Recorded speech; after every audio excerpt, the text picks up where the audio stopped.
আমি এখন সকাল সকাল চলে যাচ্ছি সুদীপ্ত স্টুডিওতে। হ্যালো এভরিওয়ান, সবাইকে গুড মর্নিং। আজকের দিনে আমি কি করছি সবকিছু তোমাদের সাথে শেয়ার করব। আমি চলে এসেছি সুদীপ্ত স্টুডিওতে, আর এসে দেখি এখানে অলরেডি শুট রেডি হয়ে গেছে, মানে শুটের প্রিপারেশন চলছে। সেখানে শম্পা, গার্গী আর সুদীপ্তর সাথে মডেল, দেখতেই পাচ্ছ রিলসের জন্য সব প্রিপারেশন চলছে। তো তখনই আমি ভাবলাম যে কিছু এত গরম পড়েছে, তো একটা কিছু ঠান্ডা কিছু খাওয়া যায়। তাই আমি ডিসাইড করলাম সবাইকে লাস্সি খাওয়া। তো যেমন ভাবা তেমন কাজ, ঝটপট ঝটপট করে বানানো শুরু করে দিলাম।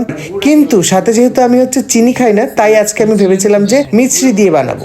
গুড়টা আনা হয়নি, কারণ গুড়ের মধ্যে অনেক সময় ডাস্ট থাকে, সেটাকে ভালো করে ছেঁকে না নিলে খাওয়াটা পসিবল হয় না। তাই কিন্তু আমি ভেবেছি আজকে কিন্তু মিছরি দিয়ে খাওয়াবো। তো সবাইকে দিচ্ছি আর সবার রিভিউটা নিচ্ছি যে কেমন হয়েছে, কারণ সবাইকে খাওয়ানোর পর যে একটা সুন্দর একটা রিভিউ থাকে না, সেটা মনকে একদম জুড়িয়ে দেয়। যে এটাতে নতুন করে কিছু বানানোর একটা ইন্সপিরেশন জাগে মনে। আর বন্ধুরা, তোমরা সকলেই জানো যে আমার রান্না করতে বা কিছু খাওয়ার বানাতে কতটা ভালো লাগে।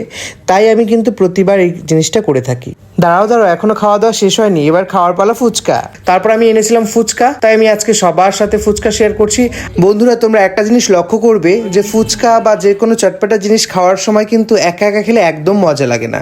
সব বন্ধুরা মিলে যখন খাবো, সেটা কিন্তু খাওয়াটার মজা স্বাদ কিন্তু দ্বিগুণ হয়ে যায়, সেটা তোমরা সকলে জানো। আর তার মধ্যে একটা ফুচকা।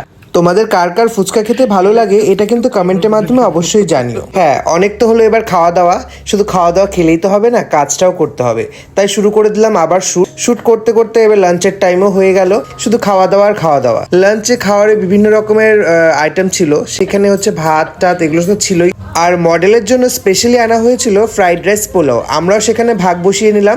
তারপর শুট শেষে এবার আমাদের নিমন্ত্রণ খাবার পালা। আমরা এবার চলে এসেছি পারমিতাদির বাড়িতে।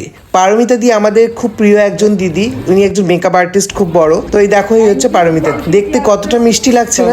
দেখে একদম মনে হচ্ছে নিউ রিসেপশন ব্রাইড। হ্যাঁ, এতটাই মিষ্টি। তো আজকে ওনার বাড়িতে গৃহপ্রবেশ ছিল, তো আমাদের ইনভিটেশন ছিল, আমরা চলে এসেছিলাম। বাড়ির ভেতরটাতে ঢুকতেই এতটা সুন্দর ডেকোরেশন যে বলাই বাহুল্য।